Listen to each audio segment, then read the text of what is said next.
ನಿನ್ನೆ ಸದನದಲ್ಲಿ ನಾವು ನೋಡ್ತಾ ಇದ್ವಿ ಹನಿ ಟ್ರ್ಯಾಪ್ ವಿಚಾರ ಸಂಬಂಧ ಪ್ರತಿಭಟನೆ ಬಿಜೆಪಿ ಮಾಡಿದಂತ ಸಂದರ್ಭದಲ್ಲಿ ಸ್ಪೀಕರ್ ಗರಂ ಆಗಿದ್ರು. ಅದಾದ್ಮೇಲೆ 18 ಜನ ಶಾಸಕರನ್ನ ಸಸ್ಪೆಂಡ್ ಕೂಡ ಮಾಡಲಾಗಿತ್ತು. ಸದನದಲ್ಲಿ ಬಿಜೆಪಿ ಸದಸ್ಯರ ನಡೆಗೆ ಸ್ಪೀಕರ್ ಬೇಸರವನ್ನ ವ್ಯಕ್ತಪಡಿಸಿದ್ದಾರೆ. ಈ ಬಗ್ಗೆ ಇವತ್ತು ಅವರು ಮಾತಾಡಿದ್ದಾರೆ. ಹನಿ ಟ್ರ್ಯಾಪ್ ವಿಚಾರ ಚರ್ಚೆಗೆ ನಾನು ಅವಕಾಶವನ್ನ ಕೊಟ್ಟಿದ್ದೆ ಆ ಪೀಠದಲ್ಲಿ ಕೂತ್ಕೊಂಡು. ಬಿಜೆಪಿ ಅವರ ಪ್ರಶ್ನೆಗೆ ಸಿಎಂ ಮತ್ತೆ ಗೃಹ ಸಚಿವರು ಉತ್ತರವನ್ನೂ ಕೊಟ್ಟಿದ್ರು. ಎಲ್ಲರೂ ಒಗ್ಗಟ್ಟಿನಿಂದ ಸರ್ಕಾರಕ್ಕೆ ತನಿಖೆಗೆ ಕೇಳಿದ್ದಾರೆ. ಇಷ್ಟೆಲ್ಲ ಉತ್ತರ ಕೊಟ್ಟ ಮೇಲೂ ಕೂಡ ಬಿಜೆಪಿ ಅವರು ಅಡ್ಡಿಪಡಿಸೋದು ಎಷ್ಟು ಮಟ್ಟಿಗೆ ಸರಿ ಅಂತ ಪ್ರಶ್ನೆ ಮಾಡಿದ್ದಾರೆ. ವಿಪಕ್ಷಗಳ ಪ್ರತಿಭಟನೆಗೆ ಸ್ಪೀಕರ್ ಖಾದರ್ ಬೇಸರವನ್ನು ವ್ಯಕ್ತಪಡಿಸಿದ್ದಾರೆ. ಇದು ಯತ್ನಾಳ್ ಮಾತಾಡಿದ್ರು ಕೂಡ ಒಮ್ಮೆ ಕೂತು ಮತ್ತೆ ಮಾತಾಡಲಿಕ್ಕೆ ಅವಕಾಶ ಸ್ಪೀಕರ್ ಆಗಿ ನಮ್ಮ ಕೊಟ್ಟಿದ್ದೆ. ಯಾಕೆ ಮಹತ್ವದ ವಿಚಾರ ಅಂತ ಏನು ಪ್ರಸ್ತಾವ ಮಾಡ್ತಾ ಅಂತ ಹೇಳಿಕೊಂಡು ಅಲ್ಲಿ ಚರ್ಚೆ ಆಯಿತು. ಬಹಳಷ್ಟು ಆ ಕಡೆ ಈ ಕಡೆ ಚರ್ಚೆ ಆದ ನಂತರ ಗೃಹ ಸಚಿವರು ಉತ್ತರ ಕೊಟ್ಟರು. ನನಗೆ ಮಂತ್ರಿಯಿಂದ ಅದನ್ನು ಯಾರು ಕೂಡ ಅಲ್ಲಿ ಯಾಕಂದರೆ ಆಗ ಏನು ವಿಚಾರ ಪ್ರಸ್ತಾವ ಮಾಡಿದಾರ ಅದೆಲ್ಲವೂ ಕೂಡ ಸದನ ಅದು ಸರಿಯಲ್ಲ ಅಂತ ಅದನ್ನು ಖಂಡಿಸಿದೆ. ಈ ರೀತಿ ಆಗಲೇಬಾರ್ದು ಅಂತ ಹೇಳಿ ಪಕ್ಷರಹಿತವಾಗಿ ಅದು ಆ ಕಡೆ ಯಾರು ಈ ರೀತಿ ಆಗಲೇಬಾರ್ದು, ಇದು ಏನಾದರೂ ಉನ್ನತ ತನಿಖೆ ಮಾಡಲಿ ಅಂತೇಳಿ ಎಲ್ಲರೂ ಕೂಡ ಒಗ್ಗಟ್ಟಿನಿಂದ ಕೇಳಿಕೊಂಡಿದ್ದಾರೆ. ಆಡಳಿತ ಪಕ್ಷ ಮತ್ತು ಪ್ರತಿಪಕ್ಷ ಎಲ್ಲ ಸದಸ್ಯರು ಕೂಡ. ಮೊನ್ನೆ ಮುಖ್ಯಮಂತ್ರಿ ಕೂಡ ಮತ್ತು ಹೋಮ್ ಮಿನಿಸ್ಟರ್ ಕೂಡ ಉತ್ತರ ಕೊಟ್ಟರಲ್ಲ. ಮತ್ತು ಯಾರು ಅದರಲ್ಲಿ ಭಾಗಿಯಾಗ್ತಾರೋ ಯಾರಾದರೂ ನಾವು ಬಿಡುವುದಿಲ್ಲ, ಕಠಿಣ ಕ್ರಮ ತೆಕ್ಕೊಳ್ತೇವೆ ಅಂತೇಳಿ ಮೊನ್ನೆ ಮುಖ್ಯಮಂತ್ರಿಗಳೇ ಸದನದಲ್ಲಿ ಉತ್ತರ ಕೊಟ್ಟರು. ಪ್ರತಿಪಕ್ಷದ ಮುಖಂಡರು ಕೊಟ್ಟಂತ ಸಲಹೆ ಕೆಲವರು ಹೇಳಿದ್ರು CBI ಮಾಡಬೇಕಂತೇಳಿ, ಇನ್ನೊಂದು ಮುಖಂಡರು ಹೇಳಿದ್ರು ನಮ್ಮ ರಿಟೈರ್ಡ್ ಜಡ್ಜ್ ಅಥವಾ ಈಗ ಸಿಟ್ಟಿಂಗ್ ಜಡ್ಜ್ ಮುಖಾಂತರ ಕಮಿಟಿ ಮಾಡಿ ಅಂತೇಳಿ. ಅದರ ಮತ್ತೆ ಕೂಡ ನೀವು ಈಗಲೇ ಹೇಳಬೇಕು ಅಥವಾ ಆಕ್ಷನ್ ತಗೊಳ್ಬೇಕು, ಬಜೆಟ್ಗೆ ಉತ್ತರ ಕೊಡಬಾರ್ದು ಅಂತ ಹೇಳಿದ್ರೆ ನಿಜವಾದ ಉದ್ದೇಶ ಏನಂತ ನಾವು ಅರ್ಥ ಮಾಡಿಕೊಳ್ಬೇಕು. ಇದು ಖಾದರ್ ಅವರ ಉತ್ತರ. ಆದ್ರೆ ಇನ್ನೊಂದು ಕಡೆ ಬಿಜೆಪಿ ರಾಜ್ಯಾಧ್ಯಕ್ಷ ವಿಜಯೇಂದ್ರ ಯಾವ ಕಾರಣಕ್ಕೆ ನಮ್ಮ ಪಕ್ಷದ ಶಾಸಕರನ್ನ ಸಸ್ಪೆಂಡ್ ಮಾಡಿದ್ದಾರೆ, ನಮಗೆ ಕಾರಣ ಬೇಕು ಅಂತ ಕೇಳ್ತಾ ಇದ್ದಾರೆ. ಅಂದ್ರೆ ಮುಸ್ಲಿಮರಿಗೆ ಮೀಸಲಾತಿ ಕೊಟ್ಟಿದ್ದಾರೆ, ಇದ್ರ ಬಗ್ಗೆ ನಾವು ವಿರೋಧಿಸಿ ಪ್ರೊಟೆಸ್ಟ್ ಮಾಡ್ತಿದ್ವಿ, ಅವಾಗ ಅಮಾನತು ಮಾಡಿದ್ದಾರೆ, ನಮಗೆ ಕಾರಣ ಬೇಕು, ಶಾಸಕರ ಅಮಾನತು ಕಾನೂನು ಬಾಹಿರ ಅನ್ನೋ ಮಾತನ್ನ ವಿಜಯೇಂದ್ರ ಹೇಳ್ತಾ ಇದ್ದಾರೆ. ಸ್ಪೀಕರ್ ಏನು ಅಮಾನತು ಮಾಡಿದ್ದಾರೆ ಇದು ಅಸಂವಿಧಾನಿಕ ನಿರ್ಧಾರ ಅಂತಾನೂ ಕೂಡ ಆರೋಪವನ್ನ ವಿಜಯೇಂದ್ರ ಮಾಡಿದ್ದಾರೆ.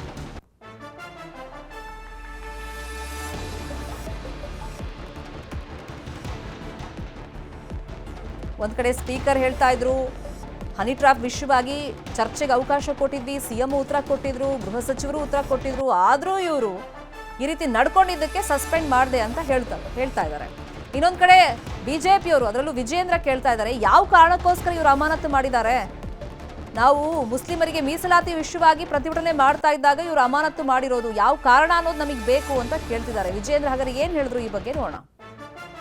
ಬಿಜೆಪಿಯ 18 ಶಾಸಕರ ಅಮಾನತನ ಮಾಡಿರ್ತಕ್ಕಂಥದ್ದು, 6 ತಿಂಗಳ ಕಾಲ ಅಮಾನತ್ ಮಾಡಿರ್ತಕ್ಕಂಥದ್ದು ಇದು ಸಂಪೂರ್ಣವಾಗಿ ಕಾನೂನು ಬಾಹಿರ, ಅಸಂವಿಧಾನಾತ್ಮಕ, ಏಕಪಕ್ಷೀಯ ಹಾಗೂ ಮನಸೋ ಇಚ್ಛೆಯಿಂದ ತೆಗೆದುಕೊಂಡಿರ್ತಕ್ಕಂಥ ಒಂದು ನಿರ್ಧಾರ ಅನ್ನೋದನ್ನ ನಾನು ಈ ಸಂದರ್ಭದಲ್ಲಿ ಹೇಳೋದಕ್ಕೆ ಇಚ್ಛಪಡ್ತೇನೆ.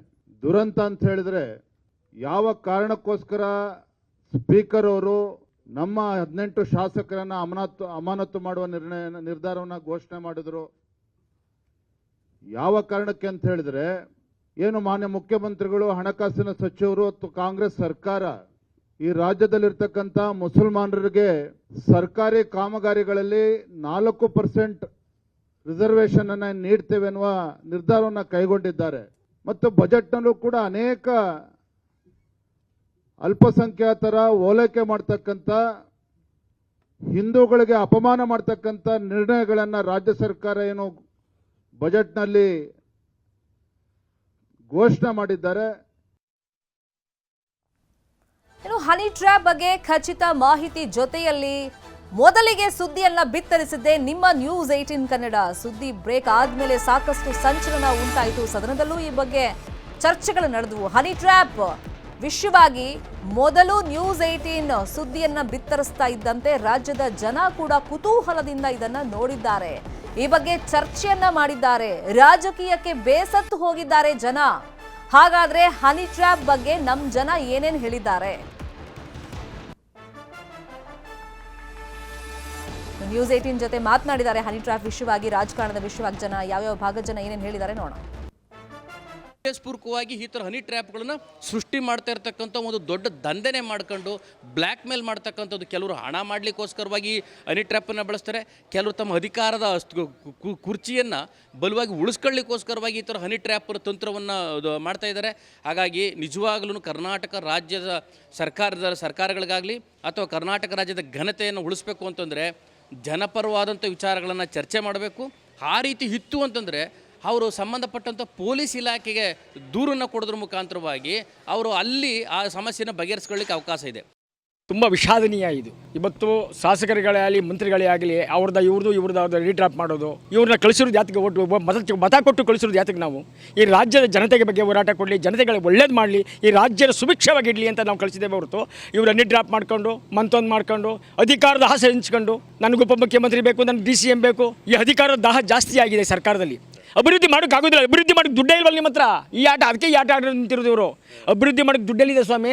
ಅದಕ್ಕೆ ಡ್ರಾಪ್ ಮಾಡ್ಕೊಂಡು ಯಾವ್ದು ಆಟ ಗೀಟ ಆಡ್ಕೊಂಡು ವಿಧಾನಸೌಧದಲ್ಲಿ ಏನೋ ಪುಣ್ಯಾತ್ಮ ಕಟ್ಬಿಟ್ಟು ಹೋಗಿದ್ದೆ ಕೆಂಗಲ್ ಹನುಮಂತಯ್ಯ, ಆ ಹೆಸರಿಗೆ ಮಸಿ ಬೆಳೀತಾವ್ರೆ.